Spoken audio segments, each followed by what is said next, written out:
Yep. My right front fender. I intend on filling that hole. That's from the an antenna. And I know I've got some bondo already because I see some ripples right through here. Yeah, look at that. Actually, that might just be slopped up paint. Well, anyway. I do suspect I've got another patch panel in here because it's a nice gentle curve and it sort of precipitously drops. So I guess we'll see. The edge here is a bit aggressive, but it's a lot straighter than the other one. I did that there when I had to remove it. That was welded to the frame. The interior of this thing doesn't look too bad. Evidence of some prior, what do you call it? Not mud, but undercoating. And I think I see some bondo in there from the back, at least here. Yeah, I think there's another nib there. And the rest of it, again, that's just surface rust. Can you see that? That wavy line there? Let's see if I can point it out to you. Ugh. That.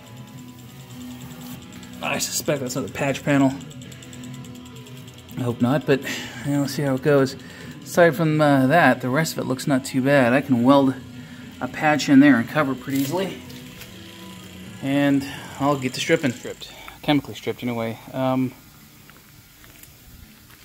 see a lot of bondo. At least I see the good skim coat across most of it.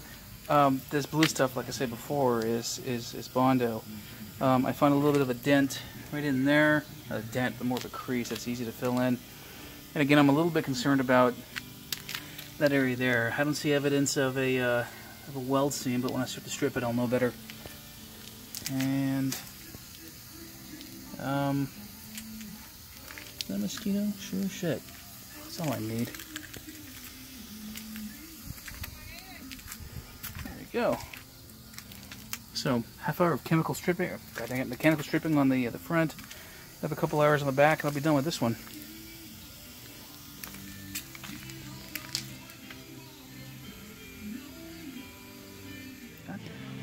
Alright, so I've got a good 30 pounds of bondo I took off this damn thing, if not more. Not bad up to here, not bad, not bad. And, oh, fuck me. Yeah, look at that. You can see, whoa. Sorry, dropped my phone.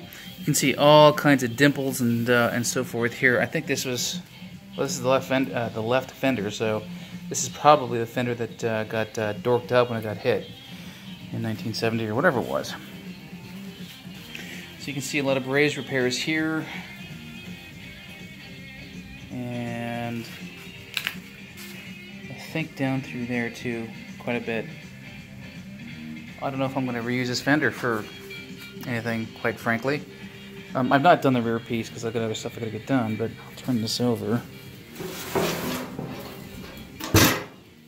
And so you can, I don't know if you can see this yet, but right there, good dip down there and dip back up in there. And the area that I thought was a patch panel is where this fender got kind of folded under, and there's a lot of smoothing out with the bondo. So it was high here, and then it did a natural curve down there. So somebody tried to overcome that. Let's see if I can get a better angle of it so you can see it better. Yeah, see?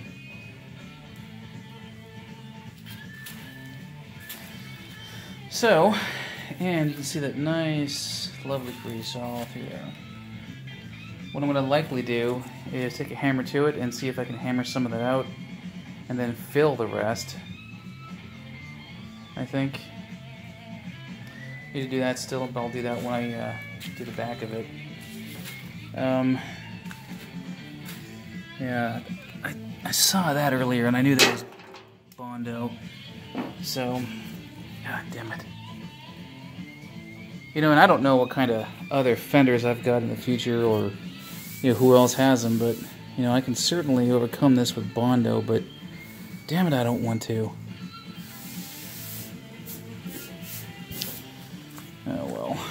Son of a bitch.